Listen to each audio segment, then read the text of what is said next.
Salud, turismo, cultura, deporte, educación. Eso y más es lo que somos. ¿Y quiénes somos? ¡Ya oíste!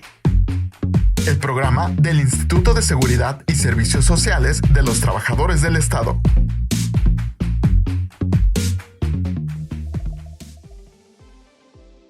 Hola, hola, ¿cómo están, Easter Lovers? Estamos en un episodio más de Ya Oíste. Yo soy Génesis Sainz, su locutora del día de hoy, y estamos en el espacio donde hablamos de salud, emociones y esos misterios del cuerpo que nos dejan pensando. Hoy tenemos un tema que suena de poesía, pero es pura ciencia, el síndrome del corazón roto. Ay, ya empezamos con temas que creo que a todos nos van a interesar, más a quien ha pasado por a lo mejor una ruptura amorosa, por ese tipo de temas que hoy vamos a aclarar. ¿Sabías que es una emoción muy fuerte, puede afectar a tu corazón de forma literal? Pero para hablar de esto tenemos a un invitado muy especial el día de hoy, al doctor Juan Francisco García, que es especialista en cardiología intervencionista. Bienvenido, doctor, ¿cómo está? Muchas gracias, Génesis, muy bien. Agradezco la invitación para poder platicar el día de hoy con todas estas personas que te escuchan y que están muy interesadas en un tema, pues que como tú lo mencionabas, que a veces pareciera que suena solo a una cuestión romántica, pero que finalmente es una cuestión de salud muy importante. Sí, o sea, la verdad hasta suena como salido de telenovela, o sea, como que decimos, ay, tengo el corazón roto, pero ¿realmente existe lo que es el síndrome del corazón roto? Sí, claro que sí.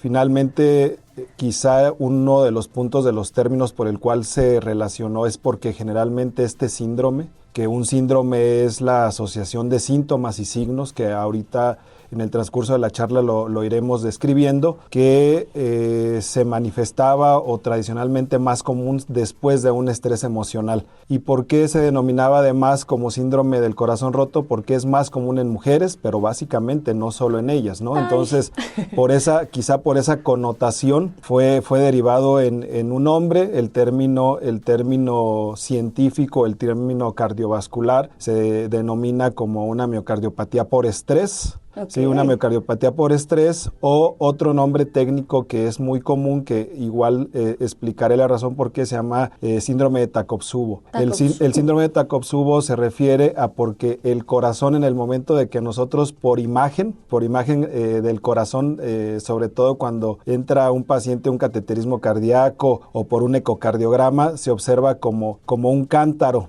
El Takotsubo es un cántaro donde pescan los pulpos. Entonces, básicamente, se quiere decir o quiere traducir que el corazón se abomba, okay, ¿no? Que en lugar de tener una contracción vigorosa, se va a reducir su capacidad de contracción y que va a simular ese famoso cántaro, ¿no? Curioso, yo la verdad, había escuchado el Takotsubo, ya ven, parece trabalenguas, pero no sabía realmente que quería referirse a un cántaro. No, la verdad es que creo que hemos escuchado mucho esa frase de tengo el corazón roto, pero creo que más allá de unas simples palabras o metáforas, realmente sí existe, o sea, que te duela el corazón por ciertas emociones. ¿Cómo es que surge este tipo de síndrome? ¿Qué lo detona? El síndrome de miocardiopatía por estrés es un síndrome multifactorial, que el detonante en general que va a tener en común, ¿sí?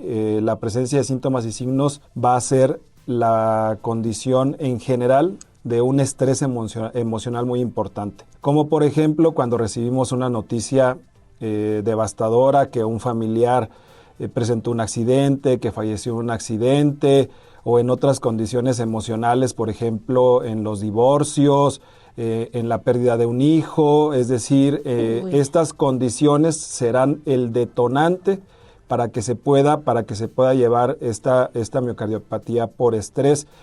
Y también puede ser estrés físico.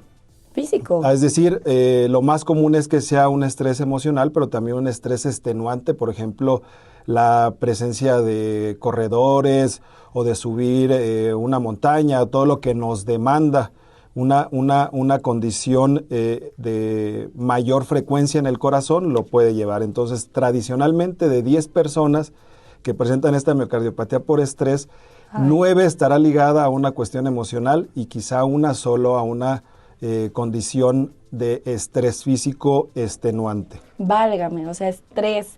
Y acaba de tocar un punto que a mí se me hace muy curioso, porque todo el mundo hemos pasado por rupturas amorosas y no sabemos realmente lo que siente cada persona en su duelo, en lo que está viviendo, porque acaba de mencionar divorcios. Pero a lo mejor hay personas que no están casadas, que acaban de terminar un noviazgo de muchos años y literal era su vida esa persona. Se acaba la relación y ahí es donde también pues detona esto, ¿no, doctor? Así es, como lo decía, estos son los detonantes emocionales, y de ahí ya vienen varios factores que trataré de traducir desde el punto de vista médico. Este estrés emocional va a hacer que se desencadene la liberación de una gran cantidad de sustancias. Nosotros normalmente tenemos niveles circulando de hormonas o de diferentes sustancias, entre ellas la adrenalina, la noradrenalina.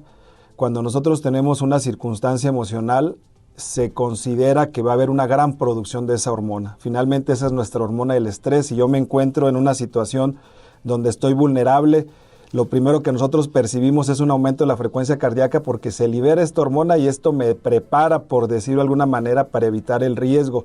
Si yo estoy en una situación donde, por ejemplo, tengo un riesgo de un asalto, lo primero que percibo en mi cuerpo es un aumento de la frecuencia cardíaca. Eso me está diciendo, corre, este es mi susto, ¿no? Esta es mi forma de sobrevivir. Es una hormona que me ayuda a sobrevivir ante diferentes situaciones. ¿Qué sucede?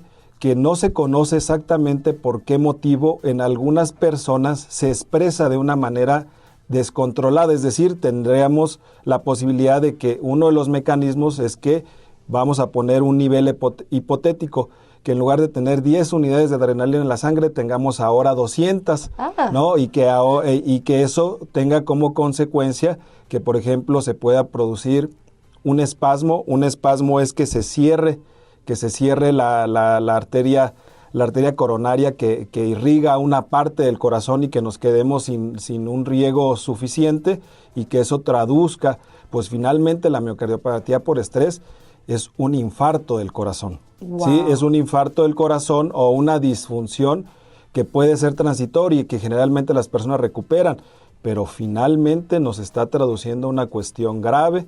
Si fuera el caso contrario, de que a lo mejor es como de algo que pongan, por ejemplo, el asalto, que pone en riesgo mi vida, que es un susto, que nos vamos como, por ejemplo, las sorpresas, o que sea una emoción positiva, por así decirlo, entre comillas, porque hemos visto videos, yo creo que en internet, sobre cuando, no sé, asustan a alguien, o cuando le dan como la fiesta sorpresa y como que se desmaya la persona, ¿no? Puede ser también con, pues, emociones positivas. Sí, claro. Aunque nosotros normalmente lo asociamos o lo ligamos siempre a que puede ser una cuestión negativa, pero también puede ser una condición positiva, como les decía, como es un proceso multifactorial, pues no sabemos cuándo nuestro cuerpo va a estar susceptible a esta gran liberación y que además no va a saber procesar, porque nosotros normalmente, o es común, que durante diferentes momentos del día, diferentes momentos de nuestra vida, pues tengamos sorpresas positivas y negativas y no pase absolutamente nada. Claro. Pero quizá en un momento de susceptibilidad, ¿sí?, de este gran incremento de estas sustancias, pues aunque sea una sorpresa positiva, se pueda desarrollar, ¿no?, este síndrome. Ay, qué curioso, porque ahora es que vamos a estar como, le voy a hacer la fiesta sorpresa, pero nada más aguas, con mucho cuidado porque todo puede pasar. Pero algo que también tengo yo esa duda, y creo que todos los que nos están escuchando, es cómo saber diferenciar entre qué es un ataque de ansiedad, o si es un infarto, o realmente es lo que es el síndrome del corazón roto. Ok, generalmente el paciente que tiene un episodio de esta miocardiopatía por estrés va a ser de inicio no se va a diferenciar entre que se trate de un infarto por una obstrucción en las arterias coronarias, por un tapón de colesterol o un coágulo que se formó. Normalmente la persona va a expresar, ¿sí?, un dolor de pecho exactamente igual, o una sensación de disconfort. Algunas personas lo refieren como el dolor más importante de su vida o más intenso, una sensación de muerte inminente, o la sensación de opresión en el pecho. Básicamente va a ser muy semejante porque, les repito, esta miocardiopatía por estrés, pues finalmente es un infarto que se está produciendo ante una circunstancia donde no están afectadas las arterias. Esto es la diferencia finalmente. ¿Sí? Y que además esta miocardiopatía por estrés puede ser que mejore, que sea transitoria. O sea, se puede pasar. Que puede que no deje daño permanente, como lo más común que sucede es que el infarto, cuando se tapan las arterias, sí puede dejar, o generalmente deja daño permanente, aun y cuando nosotros realizamos una terapia de tratamiento rápido. Entonces, el síntoma inicial no se diferencia, ¿sí? Normalmente el paciente va a sentir sensación inminente de muerte, una gran opresión en el pecho, falta de aire muy importante. La diferencia, lo que nos va a orientar, ¿sí?, hacia uno u otro de los diagnósticos en general, pues es que puede ser que esté detonado, que me diga, no, es que me iban a asaltar, y después de eso yo comencé a sentir esta opresión en el pecho, este disconfort que es muy severo y que siento que me estoy muriendo, ¿no? Entonces, como tal, los síntomas van a ser muy semejantes.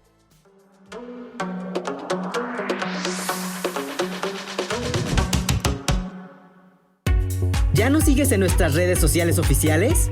¿No?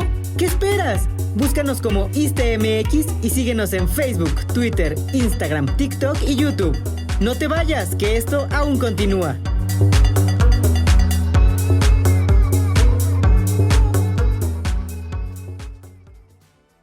Entonces, por ejemplo, estamos de que una persona ya está empezando a tener estos síntomas. ¿En qué momento dice, luego que siente eso, llama a emergencias, va al doctor, o puede como empezar de leve a mayor? Lo ideal es que cuando nosotros presentamos un disconfort se busque una atención inmediata. ¿Por qué razón? Porque finalmente el síndrome de corazón roto o la miocardiopatía por estrés o el síndrome de Takotsubo es un diagnóstico de exclusión. ¿Sí? ¿Eso qué quiere decir? Pues que si un paciente, trataré de nuevamente enfatizar, el paciente tiene las mismas características clínicas, es decir, del dolor, puede tener exactamente las mismas características en el electrocardiograma de un infarto por un tapón en las arterias. Entonces yo no puedo pensar que el paciente tiene una miocardiopatía por estrés, yo lo tengo que imaginar que la consecuencia más común, porque finalmente lo más común es que sea un tapón, pues tengo que hacer un proceso exactamente igual de evaluación. Entonces, una vez que el paciente se lleva a hacer todo el protocolo completo y que se requiere la necesidad de cateterismo cardíaco, ahí es donde va a haber diferencias, ¿sí?, entre el manejo, pero el paciente se trata exactamente igual hasta que yo descarto que no es por un tapón en las arterias coronarias. ¿Y ese filtro cómo lo pasan o cómo es? Normalmente está como perfectamente claro un paciente que tiene dolor de pecho, y esto voy a recalcar, ¿sí? Ante una circunstancia que tengamos un disconfort en el pecho, que sea intenso, que dure generalmente más de 20 minutos, que se acompañe de sudoración, de náusea, de vómito, de sensación de querer orinar, debemos de recibir atención en forma inmediata y mejor siempre descartar a que sean otras causas a lamentar, pues porque obviamente el infarto tiene una alta mortalidad. Entonces, una vez que yo percibo esa circunstancia, me tengo que llegar a un hospital. En general existen ya protocolos perfectamente establecidos para el paciente que tiene dolor torácico, ¿sí? Y dentro de ese algoritmo que nosotros vamos siguiendo para hacer el diagnóstico del paciente, nosotros dentro de los primeros 10 minutos que el paciente llegó con el disconfort y que comenzó con estos síntomas, le tengo que tomar un electrocardiograma. El electrocardiograma es un estudio básico, es un estudio altamente reproducible, es decir, no se ocupa una gran instalación. Nosotros podemos tener un electro dentro de los primeros 10 minutos y de ahí yo clasifico en dos tipos de pacientes. Técnicamente nosotros decimos que es un infarto con elevación del segmento ST, eso lo vemos en el electro, es una cuestión técnica, pero que es muy sencilla, que no solo los cardiólogos lo vemos, un médico general, un médico de urgencias, un médico internista o que se encuentra en las áreas, es muy sencillo identificarlo, ¿sí? O si yo no tengo ningún cambio electrocardiográfico, es decir, es un electro que en el reposo está normal. Entonces, lo común de este paciente que tiene un síndrome de una miocardiopatía por estrés es que va a ser una elevación del segmento ST igual, exactamente igual que el de todos los tipos de infarto. Entonces yo a los 10 minutos ya tengo ese electro. Yo ya clasifiqué y digo, pues la señora Antonia de 56 años tiene electrocardiográficamente una elevación del segmento ST. El tratamiento ideal del paciente que tiene un infarto agudo del miocardio, de la causa que sea, aterotrombótica, es decir, por una placa de colesterol con un coágulo, por ejemplo, las personas que consumen drogas y que pueden hacer un espasmo severo, o la miocardiopatía por estrés, el siguiente paso es llevar lo antes posible a una sala de cateterismo cardíaco. Vaya. Y revisar si sus arterias están tapadas y bueno, sobre todo destaparlas. Y ahí viene la diferencia ahora sí, en la miocardiopatía por estrés. Ok. ¿Sí? En esta miocardiopatía por estrés yo voy a encontrar que las coronarias están normales. Libres, que no hay tapones, que no hay obstrucciones y me voy a preguntar, ¿pero tiene dolor? ¿Tuvo dolor de pecho? ¿Hizo unos cambios electrocardiográficos de un infarto con elevación? Entonces mi siguiente sospecha es mujer, es más común, como les decían las mujeres, porque quizá también tenga que ver un poco la cuestión hormonal. Ahorita lo trataré de hacer mucho más amplio este punto. Yo reviso las coronarias están normales y después podemos hacer algo ahí que me va a permitir ver dentro cómo son las características de movilidad del corazón. Inyecto una sustancia que se llama medio de contraste y ahí es donde voy a observar y voy a decir, ok, es un TACOP-SUB o es una miocardiopatía por estrés, las coronarias están normales y hay alteraciones de la movilidad porque les decía, normalmente el corazón se contrae y en esta condición se produce como que se abomba. Sí, entonces yo lo puedo ver, ¿sí? en la misma sala de procedimiento, que en lugar de tener una contracción vigorosa, ahora disminuye su fuerza para bombear y además se abomba. Ese es como el criterio para decir, y ya tendré la certeza de establecer pues que se trató de una miocardiopatía por estrés o el síndrome del corazón roto. ¿Qué proceso? Está muy interesante porque pues, o sea, vas como en forma a ciegas, o sea, no sabes realmente cuál es hasta que llegas a ese punto de la urgencia, ¿no? Y platicando el factor de riesgo de que pasa más en las mujeres. Así es más común, como lo mencionaba, esto es multifactorial. Cuando nosotros tenemos una condición multifactorial nunca sabremos cuál es el detonante o por qué se da. Lo que sí se ha observado es que es más común en las mujeres. Y nosotros sabemos que las mujeres en etapa reproductiva, generalmente cuando tenemos una cantidad adecuada de sobre todo de estrógenos, se van a enfermar mucho menos del corazón, ¿sí? Porque los estrógenos tienen un factor protector cardiovascular y se ha observado que la cardiopatía por estrés suele ser más comunes en mujeres y en mujeres posmenopáusicas. Okay. Y nosotros inferimos que uno de los procesos que se pueden asociar es que la cantidad de estrógenos han disminuido y que ya no tienen ese factor protector. Ok, entonces no es solo decir, genéricamente es más común en las mujeres, sino que hay una condición. Hay un porqué. O hay un porqué cardiovascular, ¿sí? Hay un porqué cardiovascular, será la probabilidad que sea más común en una mujer. Obviamente también pasa en hombres, eso no los hace exentos. No se excluye, también es común en los hombres, es decir, también puede presentarse en los hombres, aunque es más común en la mujer, pero no es una enfermedad exclusiva de las mujeres. Exacto. No es una condición exclusiva. El que sea más frecuente no quiere decir que no se pueda presentar. Lo que yo puedo mencionar en la experiencia que llevo, sí, después de varios años de atender pacientes en cardiología, es que de 10 casos de síndrome de TACOP-SUB, 9 son de mujeres y uno de hombres, ¿no? Entonces, por eso es importante, pues, decir que una mujer que presenta dolor de pecho y todo lo que ya hemos explicado, pues reciba atención, porque luego decimos y lo asociamos, no sé, es totalmente emocional, pero no, ya sabemos que sí algo emocional puede derivar en una condición y no subestimar por decir, como terminó con su pareja, como está en un proceso de duelo, pues no pasa nada grave, ¿no? Sí suele pasar, sí puede pasar. Entonces, si estas condiciones no son normales, pues hay que buscar la atención médica en forma inmediata, porque ya mencioné, generalmente es un proceso que va a revertir, pero entre un 6 y un 8% de las personas que presentan esta miocardiopatía por estrés pueden fallecer o pueden estar en una condición crítica, aunque la mortalidad es menor que la de un infarto de la causa más común, no es algo que se irrelevante, no es algo irrelevante, es decir, puede suceder, ¿no? Y un tema que es muy importante. Yo soy una persona que es alérgica a muchas cosas. Y leí que a ciertos medicamentos para la alergia también detonan este tipo de síndrome. Puede ser que algunos medicamentos que tienen efectos vasopresores, ¿qué quiere decir esto? Normalmente que disminuya el calibre de las arterias o medicamentos que puedan desencadenar un aumento de la frecuencia cardíaca lo van a detonar.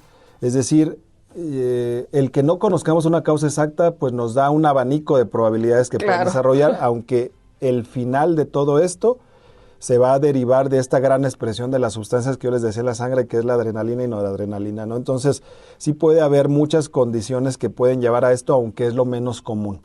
Quizá, lo vuelvo a decir, en la literatura se mencionan pues como probabilidades otras condiciones.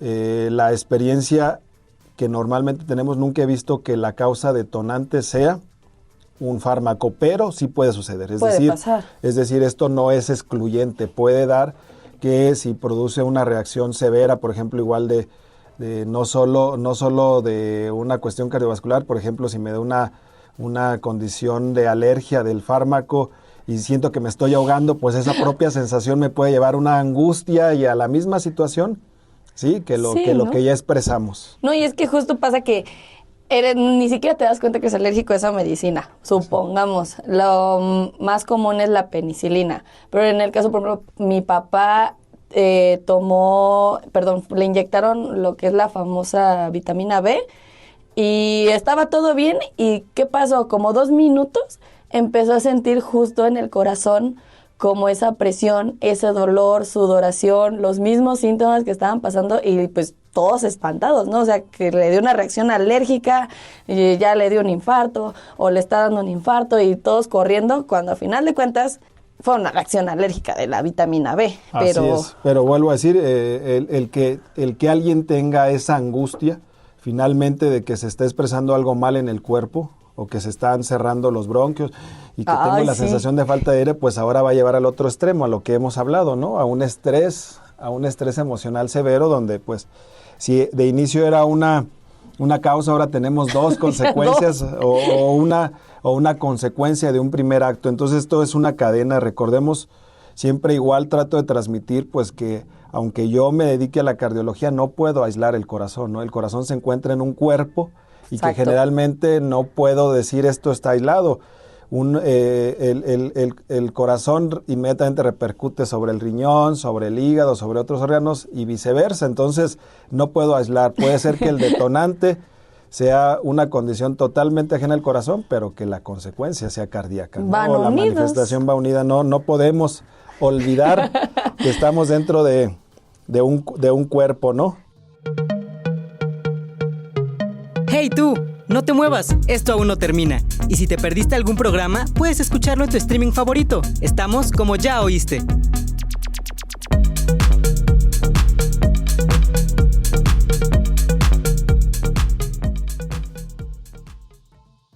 Si a una persona ya le pasó que tuvo el síndrome de corazón roto, pasaron algunos meses, un año, años, ¿le puede volver a pasar? Sí, claro, pues porque finalmente ya se observó que ese paciente es vulnerable, que ya tiene, por decirlo de alguna manera, la condición preexistente para que ante nuevamente un estímulo, ¿sí? Ante un nuevo estímulo pueda desarrollarse la probabilidad. Y esto ahí quizá toque otro punto muy importante. Otro de los factores posibles o un ambiente que es propicio para que pueda existir mayor probabilidad, pues tenemos algunos trastornos psiquiátricos que son muy comunes, la ansiedad, la depresión, ¿no? Es decir, todos esos son como detonantes. Entonces sí, pues puede ser que un paciente que además ya sintió en algún momento esa sensación, que se vio crítico, que se vio ante la probabilidad de fallecer o que sintió todo esto, pues no es tan sencillo que ante cualquier circunstancia en el pecho le va a dar una ansiedad severa. Sí. Y vuelvo a decir, se convierte en un círculo vicioso donde esto puede volver a detonar la probabilidad. Entonces sí, no excluye que un paciente que ya lo presentó en una ocasión pueda darse nuevamente. Al contrario, yo siento que está más expuesto, ¿no? Así es. Este es un tema muy bonito que toma otras connotaciones, como ya lo mencionabas tú de inicio, parecía algo tan romántico pensarlo,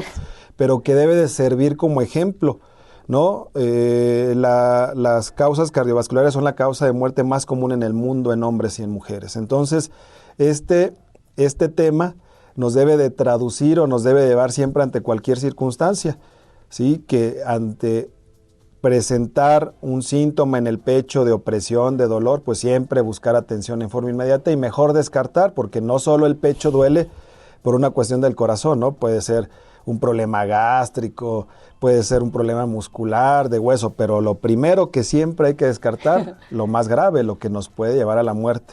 Y no dejarlo pasar, Mr. Lovers, o sea, tu salud siempre es primero, siempre va a ser primero, porque, o sea, a veces hay gente que deja, ay, sí, me duele un ratito, lo voy a dejar pasar.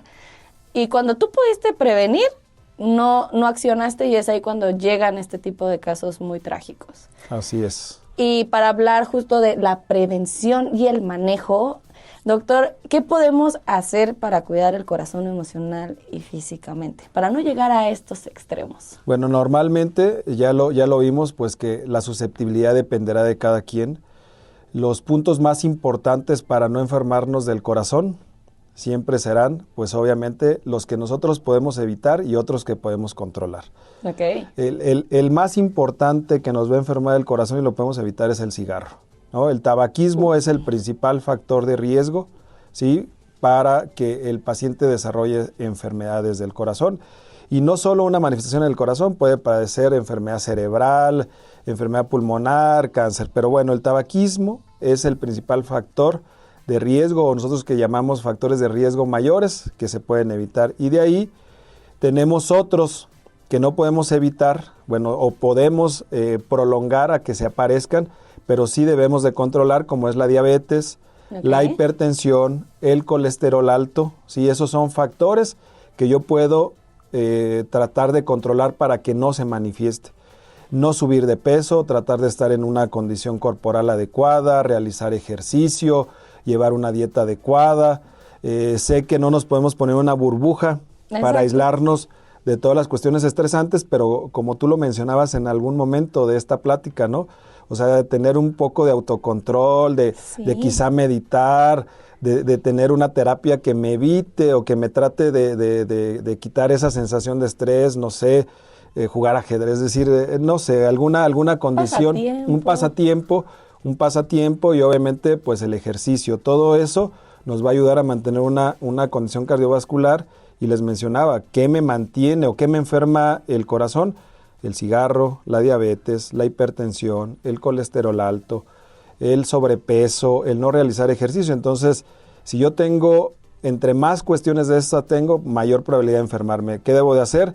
Pues no fumar, controlarme perfectamente la diabetes, la presión, el colesterol, hacer ejercicio, tener una dieta adecuada. Todos esos son factores que me van a contribuir para que mi corazón esté sano, ¿no? Sí, sobre todo con moderación, ¿no? Porque incluso el ejercicio muy extremo y muy pesado, pues también te puede llevar a algo grave. Nosotros tenemos que tener en cuanto al ejercicio, bueno, sobre todo en los que son atletas de alto rendimiento, tenemos que hacer observaciones importantes sobre la intensidad y determinar si hay un impacto del ejercicio sobre el corazón, sobre el tamaño, sobre el grosor y todo. Pero normalmente, digamos, como una condición de reducir el riesgo cardiovascular, nosotros tenemos la certeza que si hacemos más o menos 200 minutos de ejercicio cardiovascular, no me va a conllevar a un riesgo de modificación de la estructura del corazón por el ejercicio intenso, ¿sí? Y sí me va a dar un momento de prevención. Y de esos 200 minutos semanales, el cardiovascular que elijan, el que más nos guste, ¿sí? Hacer caminadora, caminar en el parque, trotar, correr, bicicleta, zumba, lo que sea, es decir, me refiero que esa será una cuestión de seguridad, pero lo que mencionaste es totalmente claro. Obviamente el ejercicio extremo puede modificar la arquitectura y la estructura del corazón y conllevarnos a un riesgo más que a un beneficio hacerlo, pero generalmente es eso en las personas que hacen ejercicios de alto rendimiento, ¿no? Principalmente, así que chicos, chicas, si ustedes practican algún deporte, se dedican a eso, siempre tener lo que es un chequeo médico, saber que todo esté en orden y puedan seguir con sus actividades, porque el punto tampoco es dejar de hacer tu vida a lo mejor por miedo de que, ay, es que ya me voy a esforzar y me va a dar algo, no, o sea, siempre tener como que esa calma, esa prevención. Pero también algo muy importante, doctor. En todo este tiempo que ha llevado en su carrera, ¿ha visto algún caso que le haya marcado así como, no sé, ya sea como de algo muy bueno, algo que a lo mejor dijo, me impactó, me sorprendió? Sí, claro, yo recuerdo mucho en esta cuestión en una pareja que llegó su esposo, finalmente llegó su esposo con un infarto del miocardio. Esta persona, ambos jóvenes, aproximadamente 45, 50 años, pues que finalmente se encuentran en una etapa productiva y todo muy importante, llega con un infarto. El paciente llegó en una situación muy crítica y justo cuando estaban muy cercanos al hospital, ¿sí?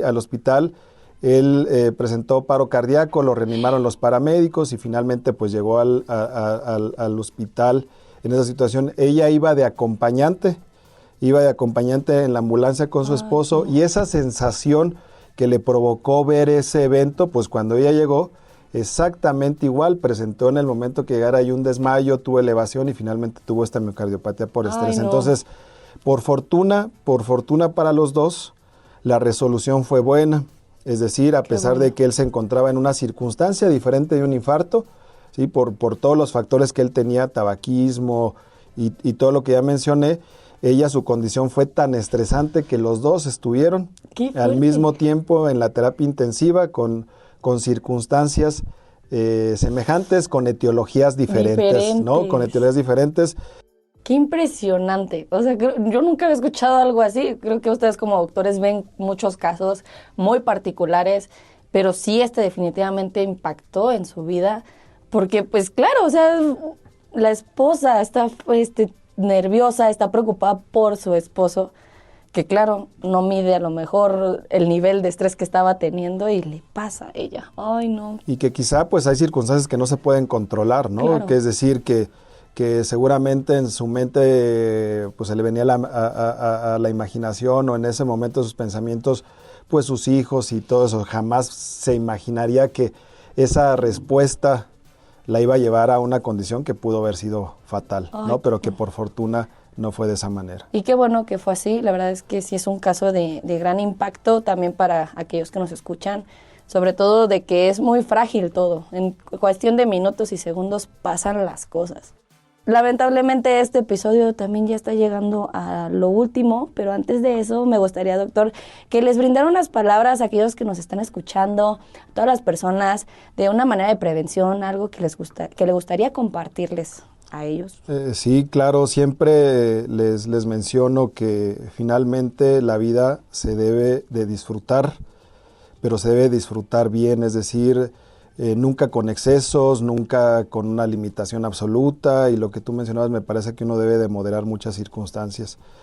Y yo siempre trato y termino diciendo, cuando me preguntan cuál es una forma correcta de llegar o tratar de llegar a este equilibrio, pues evitar lo que sabemos que nos va a provocar daño sí o sí y que nunca será buen hábito. Entre ellos, pues obviamente el cigarro, si hago hincapié en ese punto, pues no fumemos. Al final el cigarro tiene como 40,000 situaciones adversas, sí, sociales, de un olor no adecuado hasta para la cercanía, y que controlemos, y que cuando nosotros tengamos alguna enfermedad tratemos de llevarlo bien tratado, siempre por un especialista que nos lleve un control adecuado de la presión, del azúcar, del colesterol, y que todo eso nos va a permitir no solo vivir, sino vivir bien, ¿no? Que no tengamos secuelas graves, como de un infarto, que no pueda ni caminar tres pasos, sí, que no pueda disfrutar mis alimentos. Es decir, que busquemos siempre la forma correcta de atención para que no solo vivamos, sino que vivamos pues con una calidad de vida muy buena y disfrutemos todo lo que conlleva pues estas cuestiones de vivir, ¿no? Principalmente. Ay, doctor, pues yo me quedo con mucho conocimiento, también ustedes, Sister Lovers, y escuchen muy bien lo que nos menciona el doctor. El punto de esta vida es disfrutarla, pero disfrutarla de una manera sana, correcta, y siempre, siempre, siempre vivirla y ser felices. Pues nos vamos, chicos, chicas, así que no te puedes perder el siguiente episodio. Gracias por escucharnos, gracias, doctor, por estar aquí, por compartirnos toda su experiencia. Y pues si te gustó el episodio, si se te hizo interesante, si tú dices necesita escucharlo una amiga, un amigo, compárteselo y pues sigan atentos para el próximo episodio de Ya Oíste en tu plataforma favorita. Nos escuchamos pronto, cuídense mucho, adiós.